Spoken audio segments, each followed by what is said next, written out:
Dear students, मैं विवेक राय vision classes Gorakhpur के इस यूट्यूब चैनल में आप सभी का एक बार फिर से स्वागत करता हूं। डियर स्टूडेंट्स, आपके समय को ख़राब ना करते हुए हम लोग शुरू करते हैं अपने करंट अफेयर की अगली सीरीज को। देखिए, ये करंट अफेयर की जो ये सीरीज आपको मैं दिखा रहा हूँ, इसमें कई सारी चीज़ें आपको दिखाई देंगी। देखिए, परिसीमन आयोग से संबंधित बातें हैं, चाराबाह दिवस से संबंधित कुछ बातें हैं, व्यक्ति विशेष करंट अफेयर भी आपके सामने प्रस्तुत किया जाएगा। और इसके अलावा जो मुख्य बिंदु हैं उनको भी देखा जाएगा। डीआरडीओ ने सॉलिड फ्यूल डॉक्टेट रेजिमेंट का परीक्षण किया है, इसके बारे में भी बातें बताई जाएंगी। और मुख्य बात, भारत और स्वीडन के प्रधानमंत्री द्विपक्षीय मुद्दों पर वर्चुअल शिखर सम्मेलन में भाग लेंगे, इसके बारे में भी कुछ बातें की जाएंगी। तो चलिए शुरू करते हैं अपने इस प्रोग्राम को। देखिए, करंट अफेयर की सीरीज में शुरू करते हैं। देखिए, ease of living index Bengaluru million से अधिक जनसंख्या वाले शहरों में पहले स्थान पर काबिज हो गया है। ठीक है, देखिए, ईज ऑफ इंडेक्स लिविंग जो है भारत सरकार की एक पत्रिका है, ठीक है, जिसमें बेंगलुरु को ये स्थान दिया गया है। पूरी बातें समझते हैं। देखिए, सरकार के ईज ऑफ लिविंग इंडेक्स 2020 को आवास और शहरी मामले के मंत्री हैं हरदीप सिंह पुरी द्वारा जारी किया गया है। ठीक है, तो सबसे पहला क्वेश्चन आज का जो सामने आता है, आवास और शहरी मामलों के मंत्री कौन हैं? हरदीप सिंह पुरी। इन्होंने ईज ऑफ लिविंग इंडेक्स 2020 जारी किया है, जिसमें बेंगलुरु शहर को 10 लाख से अधिक आबादी वाले शहरों में पहले स्थान पर रखा गया है। ठीक है, और शिमला 10 लाख से कम लोगों वाले शहरों की सूची में सबसे ऊपर है। यानी 10 लाख से अधिक आबादी वाले क्षेत्र में सबसे ऊपर कौन है? बेंगलुरु है। 10 लाख से नीचे की आबादी में टॉप रैंक पे कौन है? शिमला है। ये आपको ध्यान रखना है। तो यहाँ से 3 क्वेश्चन क्लियर हो जाता है। ठीक है, पहला क्वेश्चन, आवास और शहरी मामलों के मंत्री कौन है? हरदीप सिंह पुरी हैं। ठीक है, ईज ऑफ लिविंग इंडेक्स में 10 लाख से अधिक जनसंख्या वाले शहरों में पहले स्थान पे कौन शहर है? बेंगलुरु है।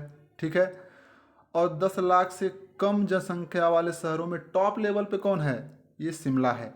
ठीक है, ये 3 क्वेश्चन आपको तैयार हो गए डियर स्टूडेंट। चलिए आगे बढ़ते हैं। देखिए, परिसीमन आयोग को जम्मू कश्मीर में अपने कार्य को पूरा करने के लिए 1 वर्ष का विस्तार दिया गया है। जैसा कि आप सबको पता है प्यारे छात्रों, कि जम्मू और कश्मीर अभी जल्द ही शामिल हुआ है हमारे राज्यों की सूची में। ठीक है, 370 यहाँ सटा है, तो उसका विस्तार किया जा रहा है। और उसके विस्तार में सरकार ने जो समय लिया है वो कितने टाइम लिया है? 1 वर्ष का टाइम लिया सरकार ने। ठीक है, 1 वर्ष में वहाँ जो जरूरी चीज़ें उसको मुहैया करा दिया जाएगा। ठीक है, जम्मू और कश्मीर में संसदीय और विधानसभा क्षेत्रों के पुनर्गठन के लिए परिसीमन आयोग को 1 साल का विस्तार दिया गया है। इस बात का आप ध्यान रखेंगे। ठीक है, आगे बढ़ते हैं। देखिए, चाराबाह दिवस के साथ मैरी टाइम इंडिया समिट 2011 का समापन हुआ। ठीक है, तो एक क्वेश्चन यहाँ से भी आपसे पूछा जा सकता है कि चाराबाह दिवस कब मनाया जाता है। ठीक है, तो उसे भी ध्यान रखेंगे आप। इसके अलावा वर्चुअल मैरीटाइम इंडिया समिट 2011 का जो दूसरा संस्करण है उसका समापन 4 मार्च 2021 को चाराबाह दिवस के अवलोकन के साथ हुआ। देखिए प्यारे छात्रों, जो क्वेश्चन है उसका आंसर यहीं छिपा हुआ है। चाराबाह दिवस कब मनाया जाता है? वो 4 मार्च 2021 को मनाया गया। 4 मार्च इसका जो फिक्स डेट है। ठीक है, इसी दिन वर्चुअल मैरीटाइम इंडिया समिट 2011 के दूसरे संस्करण का समापन हुआ है। पूरे 100 बात की एक बात यही है। आगे देखिए, कुछ व्यक्ति विशेष करंट अफेयर है और बहुत ही इंपॉर्टेंट चीज़ है। खेल से जुड़ा बातें आप कह सकते हैं। MC मैरी कॉम जो भारतीय मुक्केबाज हैं, उनको लेके कुछ क्वेश्चन बन सकते हैं। देखिए, कुछ नई चीज़ें सामने आई हैं। MC मैरी कॉम को AIBA की चैंपियंस और वेटरन्स कमेटी की नई अध्यक्ष के रूप में नामित किया गया है। ठीक है, AIBA की चैंपियन और वेटरन्स की नई अध्यक्ष कौन है भाई? MC मैरी कॉम है। ठीक है, आइए इनके बारे में कुछ विशेष बातें जानते हैं। देखिए, MC मैरी कॉम एक भारतीय मुक्केबाज होने के साथ साथ वर्तमान में भारतीय संसद के सदस्य भी हैं। ठीक है, इन्हें 25 अप्रैल 2016 को राष्ट्रपति रामनाथ कोविंद द्वारा राज्यसभा के ऊपरी सदन के सदस्य के रूप में नामित किया गया है। प्यारे छात्रों, इस बात का भी आप विशेष ध्यान रखेंगे। इन्हें राज्यसभा का सदस्य बनाया गया है। कब बनाया गया? 25 अप्रैल 2016 को बनाया गया है। राष्ट्रपति रामनाथ कोविंद द्वारा इन्हें नामित किया गया। देखिए, MC मैरी कॉम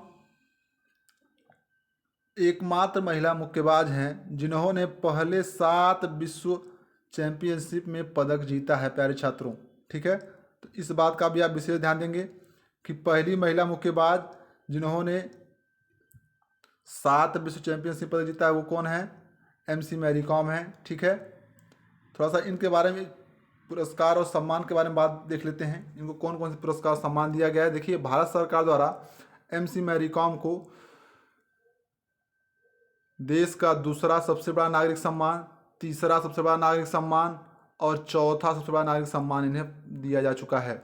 कब कब दिया गया है, ये मुद्दों को देख लेते हैं, क्योंकि जब कोई भी चीज़ें करंट के रूप में उभर के आती हैं तो उनसे जुड़ी हुई पुरानी चीज़ें भी हमसे पूछ ली जाती हैं, इसलिए हम लोग पूरी बातों को ध्यान से देखेंगे। देखिए, MC मैरी कॉम को 2020 में पद्म विभूषण से सम्मानित किया गया। ठीक है, जो भारत में दूसरा सबसे बड़ा नागरिक सम्मान है।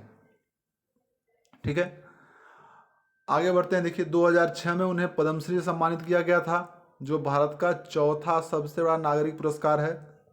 2013 में पद्म भूषण से सम्मानित किया गया, जो तीसरे सबसे बड़ा नागरिक सम्मान है। देखिए, इसके अलावा जो भारत का पहला सबसे बड़ा नागरिक सम्मान है वो है भारत रत्न, जो इन्हें नहीं मिला है। ठीक है, लेकिन भारत रत्न को अगर छोड़ दिया जाए तो और सभी सम्मान इन्हें प्राप्त कर लिया है। ठीक है, तो आप इन चीज़ों का ध्यान रखेंगे। MC मैरी कॉम को पद्म भूषण कब मिला है? वर्ष 2020 में दिया गया, जो देश का दूसरा सबसे बड़ा नागरिक पुरस्कार है। पद्मश्री कब दिया गया? 2006 में दिया गया, जो भारत का चौथा सबसे बड़ा नागरिक सम्मान है। और पद्म भूषण कब दिया गया? 2013 में दिया गया। ठीक है डियर स्टूडेंट, इन चीज़ों को आप विशेष ध्यान रखेंगे। आगे बात आती है, थोड़ा खेल से जुड़ी हुई खबरें चल रही हैं तो उनसे थोड़ा देख लेते हैं। देखिए, किरण पोलार्ड ने 1 ओवर में 6 छक्के लगाने का कारनामा कर डाला है। ठीक है, अब ये बहुत बड़ी बात तो नहीं है, लेकिन ये जान लेते हैं कि उन्होंने कब किया, किसके खिलाफ किया और वेस्ट इंडीज में इसके पहले कितने लोग ये कारनामा कर चुके हैं, ये जानना जरूरी हो जाता है। देखिए, वेस्ट इंडीज के जो विस्फोटक बल्लेबाज हैं किरण पोलार्ड ने हाल ही में एक T20 मैच में 6 छक्के लगाने का कारनामा किया। ये 6 छक्के एक ही ओवर में इन्होंने लगाए। ठीक है, और इन्होंने ये जो 6 छक्के हैं वो अकीला धनंजय, जो श्रीलंका के ही गेंदबाज हैं, उन्हीं के खिलाफ उन्होंने 6 छक्के जड़ दिए एक ही ओवर में। ठीक है, और ये 6 छक्के जड़ने के बाद वो वेस्ट इंडीज के तीसरे ऐसे खिलाड़ी बन गए हैं जिन्होंने 6 बॉल पे 6 छक्के मारने का कारनामा कर लिया। ठीक है, आगे बढ़ते हैं। देखिए, मुख्य बिंदु क्या है, इससे पहले 1 ओवर में 6 छक्के लगाने वाले जो स्टार बैट्समैन हैं उनकी लिस्ट यहाँ दी हुई है। रवि शास्त्री हो गए, गरफील्ड सोबर्स हो गए, युवराज सिंह हो गए, हर्षल गिब्स हो गए, रोमेटली हो गए, लियो कार्टर और हजरतुल्ला जजई ने ये काम इसके पहले कर चुका है। ठीक है, चलिए आगे बढ़ते हैं। DRDO ने सॉलिड फ्यूल डक्टेड अरेंजमेंट का परीक्षण किया है। अब ये परीक्षण कहाँ हुआ है, ये जाना जरूरी हो जाता है। तो ये जो परीक्षण है, रक्षा और विकास अनुसंधान संगठन यानी DRDO ने 5 मार्च 2021 को कहाँ पे किया था? चांदीपुर में किया था। चांदीपुर कहाँ है? उड़ीसा में है। इस बात का आप विशेष ध्यान रखेंगे। ठीक है, चलिए आगे बढ़ते हैं। भारत और स्वीडन के प्रधानमंत्री द्विपक्षीय मुद्दों पर वर्चुअल शिखर सम्मेलन में भाग लेंगे। आपको बता दें, भारत और स्वीडन का जो संबंध है वो बहुत पहले से और बहुत ही अकाट्य संबंध है। ठीक है, बहुत सारे भारतीय ऐसे हैं जो स्वीडन में जाके अपनी रोजी रोटी कमा रहे हैं, बिजनेस कर रहे हैं, और बहुत सी स्वीडन कंपनी ऐसी हैं जो भारत में आके काम कर रही हैं। और इन्हीं चीज़ों को बढ़ावा देने के लिए भारत सरकार और स्वीडन सरकार समय समय पर मुद्दों पर विचार विमर्श करते रहते हैं। इस बार जो विचार विमर्श हुआ है उन चीज़ों पे हम थोड़ा फोकस करेंगे। देखिए, मुख्य बिंदु आपके सामने प्रस्तुत कर रहा हूँ। दोनों प्रधानमंत्री वैश्विक और क्षेत्रीय मुद्दों पर अपने विचारों का आदान प्रदान करेंगे। ठीक है, सबसे बड़ा मुद्दा यही है कि इस बार दोनों मिलेंगे तो किस टॉपिक पे बात करेंगे, तो वैश्विक और क्षेत्रीय मुद्दों पर बात करेंगे। वे दोनों देशों के बीच द्विपक्षीय संबंधों पर भी चर्चा होगी इस बार के सम्मेलन में। भारत और स्वीडन का संबंध 1949 में शुरू हुआ, जब दोनों देशों ने औपचारिक रूप से अपने राजनयिक संबंध स्थापित किए। तो ये संबंध कब स्थापित किया गया था? 1949 में संबंध शुरू हो गया था भारत और स्वीडन का। ठीक है, संबंध शुरू होने के साथ साथ क्या हुआ? जैसे संबंध शुरू हुआ, भारत ने स्टॉकहोम में अपना दूतावास स्थापित कर लिया। ठीक है, और स्वीडन ने नई दिल्ली में अपना दूतावास स्थापित कर लिया। दो चीजें हैं, देखिए। पहली बात, भारत की राजधानी क्या है? नई दिल्ली। वहाँ पे क्या किया? स्वीडन ने अपना दूतावास बना लिया। तो भारत ने क्या किया? स्वीडन की जो राजधानी है स्टॉकहोम, वहाँ पे अपना दूतावास बना लिया। ठीक है, तो दोनों चीज़ें क्लियर हो गई। स्वीडन की राजधानी क्या है भाई? स्टॉकहोम है। ठीक है, भारत की राजधानी क्या है? नई दिल्ली है। इन दोनों में जब संबंध बना, तो संबंध बनने के साथ साथ क्या हुआ? स्वीडन ने अपना दूतावास कहाँ बनाया? भारत की राजधानी दिल्ली में बना लिया। और भारत ने अपना दूतावास कहाँ बना लिया? स्टॉकहोम में बना लिया। और उसके साथ साथ वो अपना काम करना शुरू कर दिए। ठीक है, तो यहाँ से राजधानी भी क्लियर हो गई आपको। ठीक है, चलिए आगे बढ़ते हैं। देखिए, इनकी अगर पृष्ठभूमि की बात की जाए, पुरानी जो जहाँ से ये चीज़ शुरू हुई भारत और स्वीडन के बीच संबंध की, तो कहा जाता है कि भारत और स्वीडन के बीच जो संबंध है वो 8वीं शताब्दी और वाइकिंग के युग से ये कहानी चल रही है। ठीक है, 49 की बात है तो 8वीं शताब्दी होगा ही।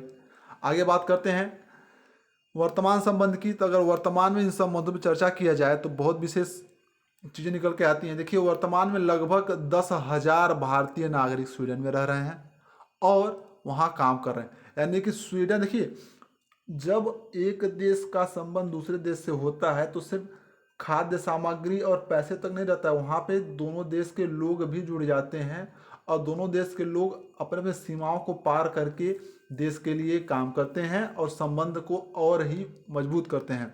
तो सेम काम हो रहा है। देखिए आगे, वर्तमान में 250 से अधिक स्वीडिश कंपनियां भारत में स्वास्थ्य, जीवन विज्ञान, ऑटो उद्योग, स्वास्थ्य प्रौद्योगिकी, रक्षा, भारी मशीनरी आदि क्षेत्रों में काम कर रही हैं, जबकि स्वीडन में 75 भारतीय कंपनियां काम कर रही हैं। तो आपने देखा, जब दो देशों के बीच संबंध स्थापित होता है तो वहाँ पे हर तरीके से काम शुरू हो जाता है, चाहे वो कंपनियों के रूप में हो, चाहे लेन देन हो, चाहे पैसे का हो, यानी कि सारा कुछ एक प्रॉपर वे से शुरू हो जाता है। तो प्यारे छात्रों, ये रहा हमारा आज का करंट अफेयर वीडियो। आपको कैसा लगा? आप अपनी राय और सुझाव जरूर देंगे। ठीक है, अगर आप चाहते हैं कि हम इन क्वेश्चन के फॉर्म में आपके सामने प्रस्तुत करें तो आप हमें कमेंट बॉक्स में जरूर कमेंट करें। हम इसे क्वेश्चन के फॉर्म में भी आपके सामने प्रस्तुत करेंगे। इसके अलावा ये जो मुख्य बिंदु हैं जहाँ से क्वेश्चन पूछे जाते हैं वो तो हम प्रस्तुत करते ही रहेंगे। ठीक है डियर स्टूडेंट, तो आज के लिए बस इतना ही। Thank you very much.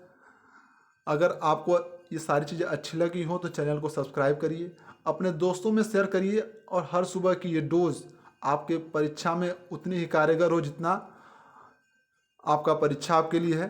Thank you very much, धन्यवाद।